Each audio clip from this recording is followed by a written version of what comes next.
d'une nouvelle émission télé ce soir. Il a réagi aux difficultés de Marine Le Pen pour récolter les 500 signatures exigées, sachant que tous les parrainages devront être déposés vendredi au plus tard. On l'écoute. Clairement, je souhaite qu'elle puisse avoir ses parrainages et je considérerais que ce ne serait un problème si elle ne les avait pas.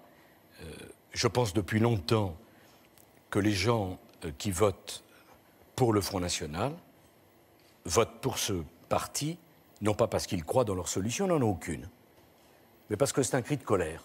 Je dis simplement à ces électeurs que voter pour le Front National, c'est une impasse totale. Bonsoir Florian Philippot, vous êtes Bonsoir. le porte-parole de Marine Le Pen pour cette campagne présidentielle. Une réaction à ce que vient de déclarer Nicolas Sarkozy, d'abord sur le fait qu'il trouverait normal que vous ayez vos 500 signatures? C'est la moindre des choses, c'est la moindre des choses. Mais Nicolas Sarkozy, il parle beaucoup dans cette campagne, mais il ne fait jamais grand-chose quand il est aux responsabilités, comme depuis 5 ans. Là, pour vos 500 signatures, il peut pas. Qu'est-ce qu'il peut faire? C'est lui qui pouvait bien sûr changer le système. Tout le monde le réclame. Les maires, les candidats, les Français eux-mêmes dans les sondages. Et il n'a rien fait, il n'a toujours rien changé. Dans un dernier sondage, les Français disent que c'est le jeu, hein, que finalement, si elle ne les avait pas, Marine Le Pen, c'est la règle du jeu et que voilà, c'est des aléas. Oui, mais dans un autre sondage, ils disent qu'à plus de 60% que naturellement, elle doit être dans la course. Je réagis aussi à ce qu'il a dit à la fin là, de son intervention en disant que c'est une impasse de voter pour Marine Le Pen. Moi, j'ai le sentiment, en regardant le bilan épouvantable de son quinquennat et le bilan épouvantable de la gauche et de la droite depuis 30 ans, que l'impasse, elle n'est pas chez nous, elle est bien chez eux. Alors, le deadline, on le disait, c'est vendredi pour le dépôt des candidatures. Elle le disait encore chez Francis Letellier ce week-end dans Soir 3. Est-ce que vous y croyez encore, vous ?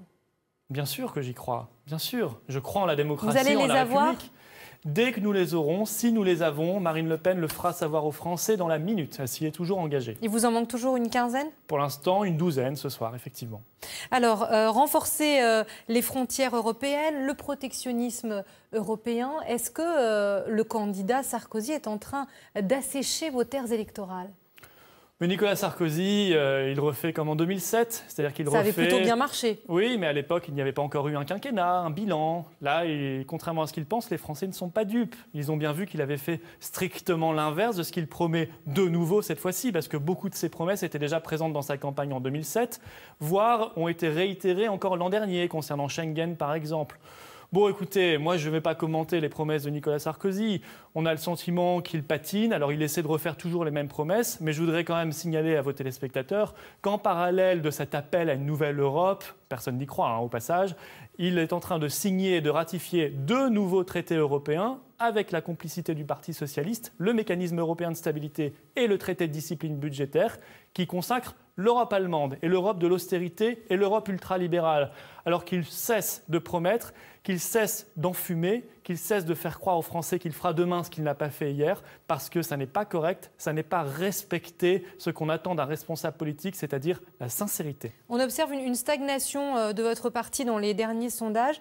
Vous êtes notamment en charge de cette campagne. Est-ce que vous ne souffrez pas d'une hésitation entre la modernisation et puis le retour toujours aux fondamentaux de votre parti ? Non, nous ne parlons que des sujets fondamentaux. Emploi, effectivement, dette, insécurité, immigration, etc. Nous souffrons peut-être en ce moment de l'incertitude sur la candidature de Marine Le Pen, mais j'espère que cette incertitude sera très vite levée. Et ensuite, vous verrez que nous rentrerons dans une vraie campagne. Et nous sommes très heureux que Nicolas Sarkozy vienne enfin sur le sujet qu'il esquivait depuis des mois et des mois avec son compagnon François Hollande sur l'Europe. Merci beaucoup, Florian Philippot, d'avoir été l'invité de Soir 3.